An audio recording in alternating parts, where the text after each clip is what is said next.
Olá, irmãos, saúdo cada um de vocês com a graça e a paz do nosso Senhor Jesus Cristo, amém? Meu nome é Miriam Anita, estou aqui para estudar com vocês um texto do irmão Rodolfo Oliveira, cujo nome é Impunidade. O texto foi escrito para o Manancial, que é uma publicação da União Feminina Missionária Batista do Brasil, que oferece 365 meditações, uma para cada dia do ano. São textos devocionais escritos a partir da palavra de Deus, que é a Bíblia, né? Para inspirar, confrontar, confortar, fortalecer e edificar espiritualmente a minha vida e a sua vida. São gotas de esperança diárias que promovem transformação e crescimento. Vocês sabem, eu não escrevi o texto, quem escreveu foi o irmão Rodolfo Nascimento Oliveira. Então, o que eu vou fazer? Vou ler com vocês e contar aquilo que eu entendi. Lembrando que é importante que você compartilhe essa mensagem, porque é a palavra de Deus. E a palavra de Deus nunca volta vazia, viu, irmãos? Isso aí é certo. Então, você tem uma responsabilidade ao ler, ao ouvir a palavra, você fala, puxa, preciso compartilhar. É o Senhor quem está falando, tá bom? Então, obviamente, você não deve aqui se agarrar na minha interpretação, porque aquilo que eu entendi não é tão importante, não tem uma importância relevante. A importância está realmente na palavra de Deus que nós lemos e aqui no texto que nós vamos também interpretar, tá bom? Então, isto dito, se você puder, você se inscreve no canal e agora vamos orar. Ó Pai, nós sabemos que há tanta impunidade no mundo e às vezes a gente se revolta, né? Então, que o Senhor possa nos ensinar com esta lição que os seus olhos estão sobre todos e que a seu tempo o Senhor há de resolver essas questões, que não é conosco, né? É contigo.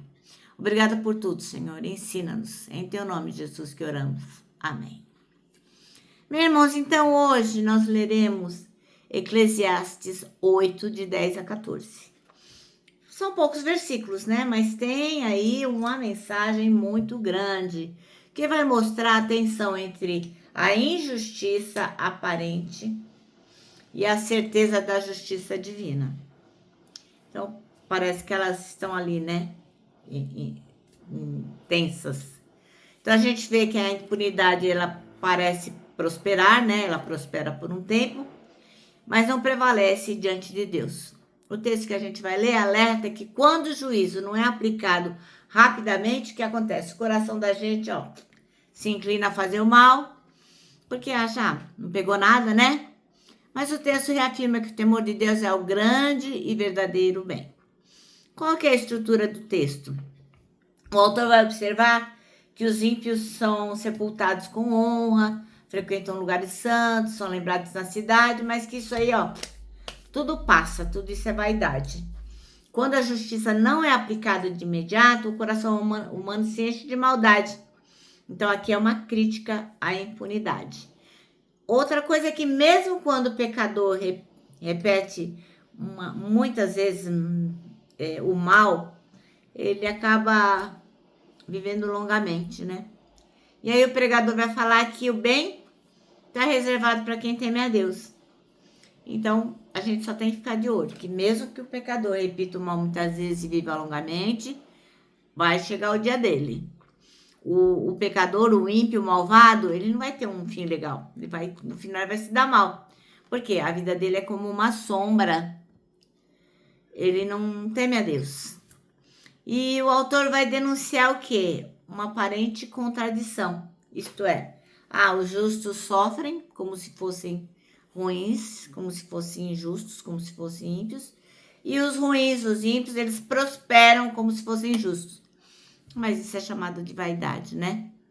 A mensagem central sobre a impunidade é o seguinte, que quando não há consequência imediata, os homens se sentem livres para multiplicar o que é mal. A demora na justiça acaba fortalecendo o mal. Embora pareça que o pecador não se dá bem, sua vida é instável, seu futuro diante de Deus parece que vai tudo dar na mesma, mas não vai não, porque no final ele vai ver que essa prosperidade é temporária.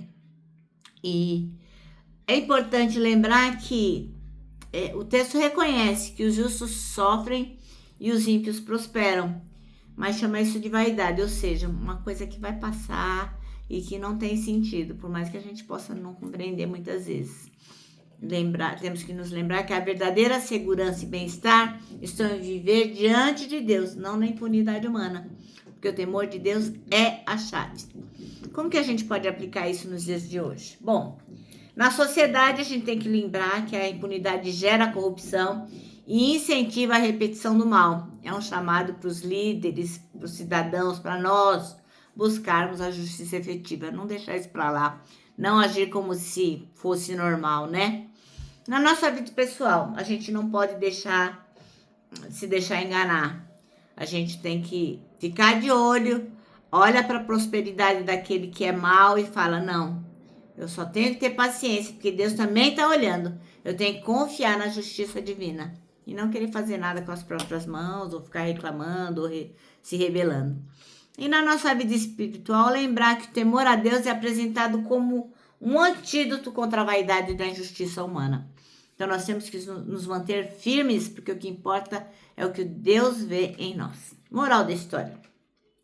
Esse texto é uma reflexão muito profunda sobre a frustração que a gente tem diante da impunidade e a aparente inversão de valores na vida. Que a gente pensa nisso, né, irmãos? Mas o pregador reconhece que os ímpios, os malvados, eles podem prosperar e os justos podem sofrer. Mas, lembra que isso é transitório, isso vai passar. A mensagem final é super clara. A justiça de Deus vai prevalecer e somente o temor a Deus vai garantir o verdadeiro bem. Amém? Então, vamos ler Eclesiastes 8, de 10 a 14. E diz assim, eu vi o sepultamento de pessoas más. Na volta do cemitério, notei que eram elogiadas. E isso na mesma cidade onde haviam feito mal. Isso também é ilusão. Por que será que as pessoas cometem crimes com tanta facilidade? Porque os criminosos não são castigados logo.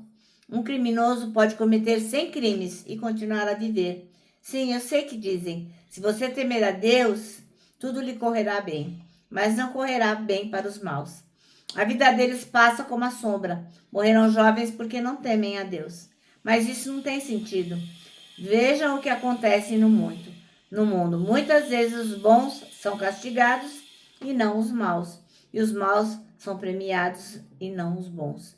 É o que digo. Isso também é ilusão. Eu vou ler o 15 também, que eu achei que é importante.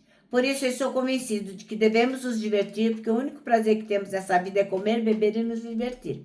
Podemos fazer pelo menos isso enquanto trabalhamos durante a vida que Deus nos deu nesse mundo. Então, tudo é ilusão, tudo passa, né? O importante é que a gente possa saber que a nossa confiança tem que estar em Deus. Bom, o versículo escolhido pelo irmão Rodolfo é o 11, que diz: como não se executa logo a sentença contra uma obra má, o coração humano está inteiramente disposto a praticar o mal.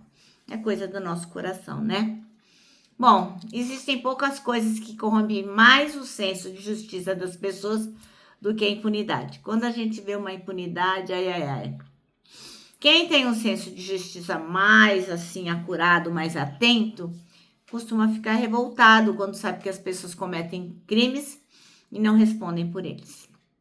Já aqueles que possuem um senso de justiça todo torto, deturpado, ele começa a pensar, pegou nada para ele, eu vou fazer também. Se colou ali, eu também vou colar. Se o cara roubou fulano, eu também vou roubar. Se o cara aplicou um golpe, eu também vou fazer.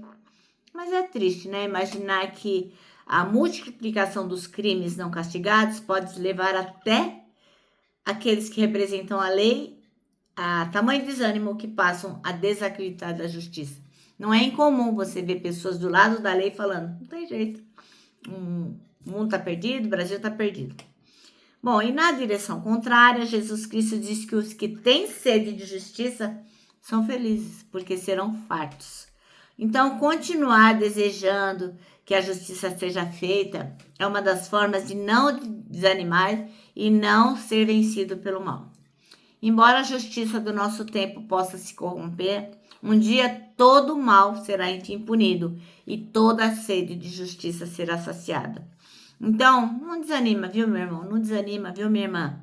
Enquanto a gente trabalha por justiça, a gente tem que confiar que no dia do Senhor haverá plena e perfeita justiça sobre todos. Amém?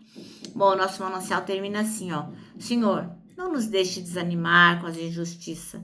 Ajude-nos a trabalhar pela justiça, pois um dia a nossa sede de justiça será saciada. Bom, agora eu termino deixando aqui meu abraço diário de urso, ó. Lembrando que para nós que sabemos que um dia haverá plena e perfeita justiça sobre todos, para nós o abraço dá super certo. Existe um juiz, mas não somos nós. Então vamos abraçar. Lembra que temos um versículo para decorar, que é 1 Coríntios 3,16, que diz o seguinte: somos o templo onde o Espírito Santo habita, se move e manifesta a glória de Deus. E agora eu termino com a frase de Augusto Nicodemos, que diz o seguinte: arrependimento não é quando você chora, é quando você muda.